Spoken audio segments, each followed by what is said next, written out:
Okay, class.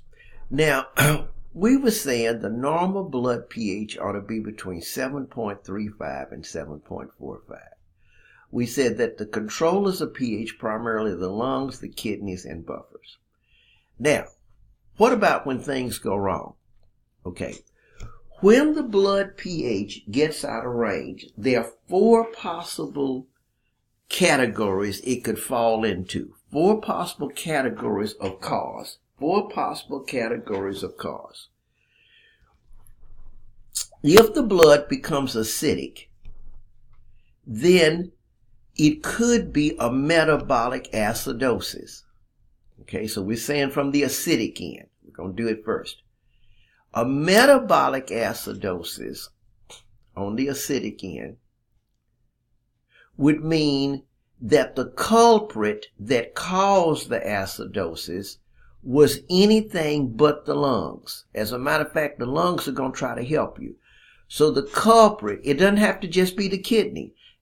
When you say metabolic acidosis, it means the culprit that is causing the acidosis is anything but the lungs.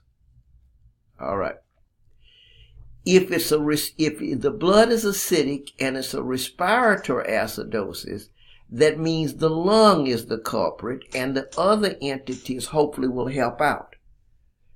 So first of all, you're acidotic. Then the key is it a metabolic one or respiratory? Okay. And then as you can see, which you don't have to know that because we're not doing a truly clinical course. So here's some symptoms of a respiratory acidosis. Headaches, things of this nature, the other person. And here's some symptoms of a metabolic acidosis. Okay. So just, but you can see them there too. So in other words, I'm not really interested in the symptoms so much, not at this level, but I just wanted to show you. All right, so we go further. What about if you're alkalotic? High pH, above the 7.45. Then, I'm going to come back here. Let's come back here. So, if it's a metabolic alkalosis, what does it mean? You can see now, it's caused by anything beside the lungs. It's caused by anything beside the lungs. And if it's a respiratory alkalosis, it's caused by other things and not the lungs. Other things and not the lungs. Okay? So in other words, I'm sorry, apologize. I'm saying what I should have said. If it's a respiratory alkalosis, it's caused by the lungs. If it's a metabolic alkalosis, the lungs are not the cause, it's something else. Let me say it to rephrase it to be sure I'm on target with you. So respiratory alkalosis means the pH is above 7.45 in the blood, and if it's respiratory, the lung is the cause. If it's metabolic, it's anything but the lung is the cause. Okay? All right. And then we have symptomatology for that. We have symptomatology for that too. Okay? All right, let's go a little further now. See where we're going with this. All right. What are the mechanisms? And we already talked about that, but let's hit it again. The mechanisms, I'll even use this slide here. See, lungs, kidney, lungs, kidney, lungs, kidney. But I like this one. It's a little easier without getting so busy. This one here is a little busy. All right.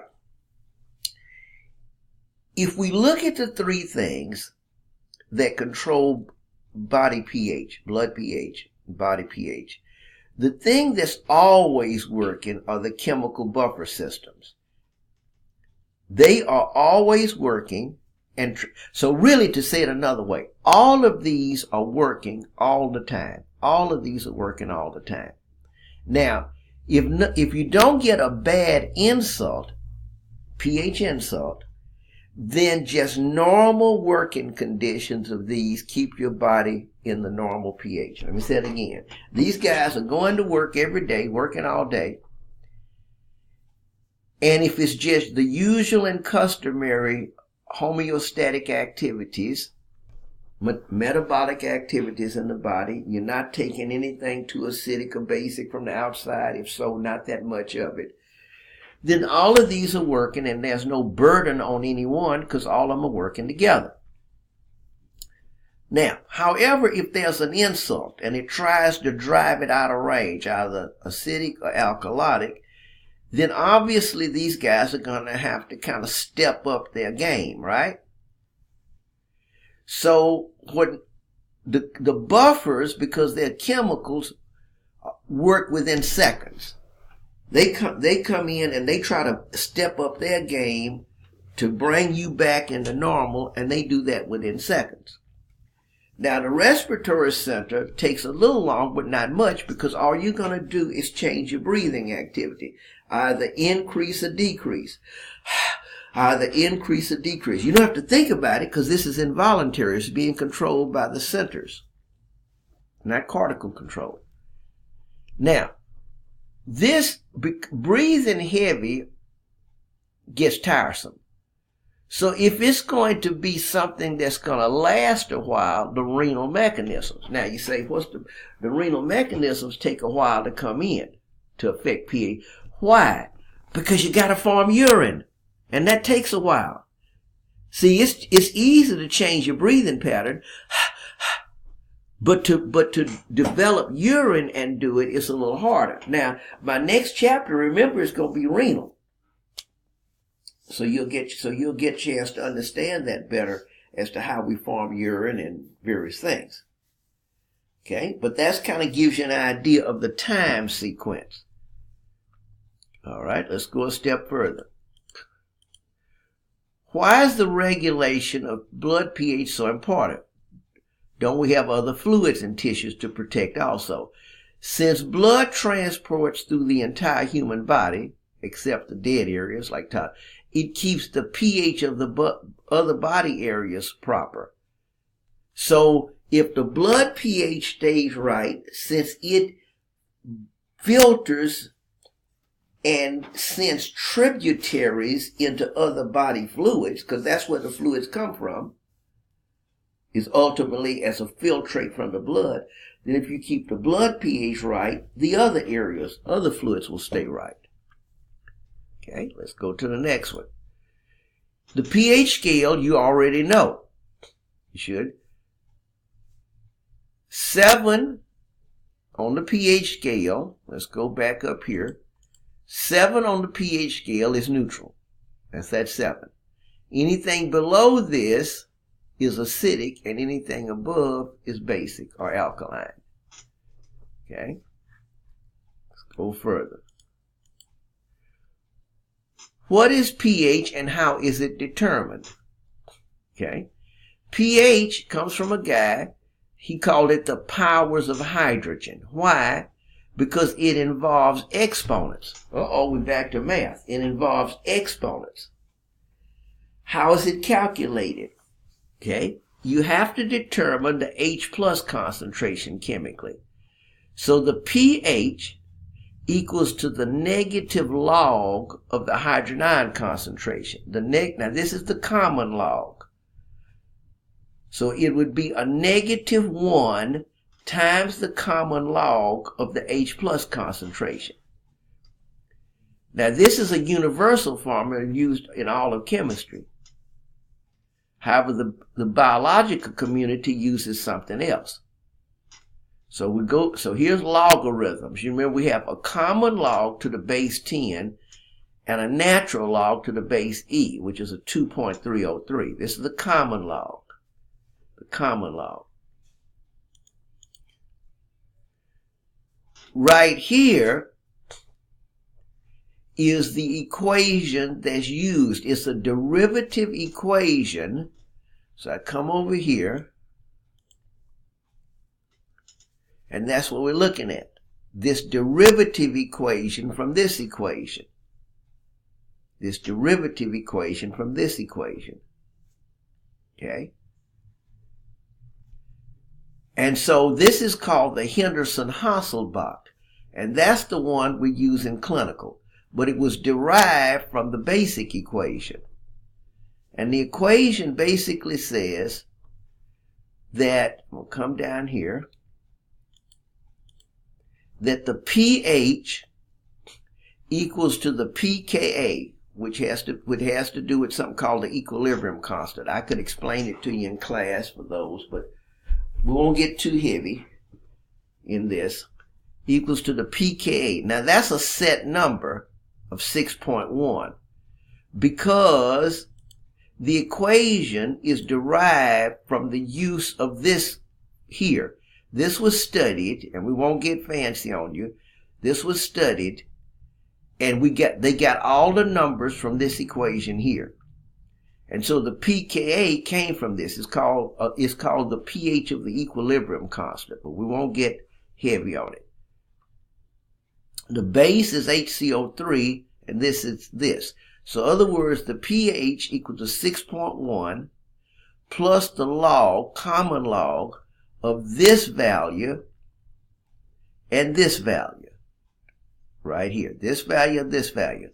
Now, that's why I want you to look at this. That's why I'm going to come back up here. See, we can get those values from the blood gas. Okay? We can get those values from the blood gas. Okay? Right here is the HCO3. That's the bicarb right there. Here's the pH. Here's the PCO2. Now, and here's the PO2. Okay? We can use all of this to explain it, but the equation only needs that value there, and the PaCO2. Okay, now let me show you. See, here are the normal ranges for that. Here's the bicarb normal range. Okay, bicarb normal range. Okay, see, this person is off kilter here. Because remember, their bicarb, I'm going to show you their bicarb, which is base, is elevated, and that's why their pH is more alkaline. Their base is elevated. I'll use this and come back to it. But here's the normal values. Here. So where are we again? The pH scale. pH is determined. Henderson-Hasselbalch. This is the equation in chemistry, but this is the equation we use in clinical right here, known as the Henderson-Hasselbalch equation, because we can utilize it. But that equation, as we said, was derived from this equation through a mathematical derivation to get to this. Henderson and Hasselbalch did it. So here's that Henderson-Hasselbalch. It's the pH equals to pK plus the log of base, which is this, over acid. Okay? Base over acid. Now the acid is really this. H2CO3, carbonic acid. But look up here. The H2CO3, see, when we draw the arterial blood gas, you gotta send it to the lab. So when you send it to the lab, everything has to be available. The H2CO3, when you draw that blood, dissociates too quickly, because an acid dissociates, to be adequately measured. So they use the PaCO2. See, CO2 in water forms this. So the value of this, the concentration of this, determines this. But then we have to figure how much dissolves in the water, and that's where that 0.03 comes in. Because earlier, that's the solubility coefficient. So that's where that came in. Okay? We're going to pick it up in a moment again.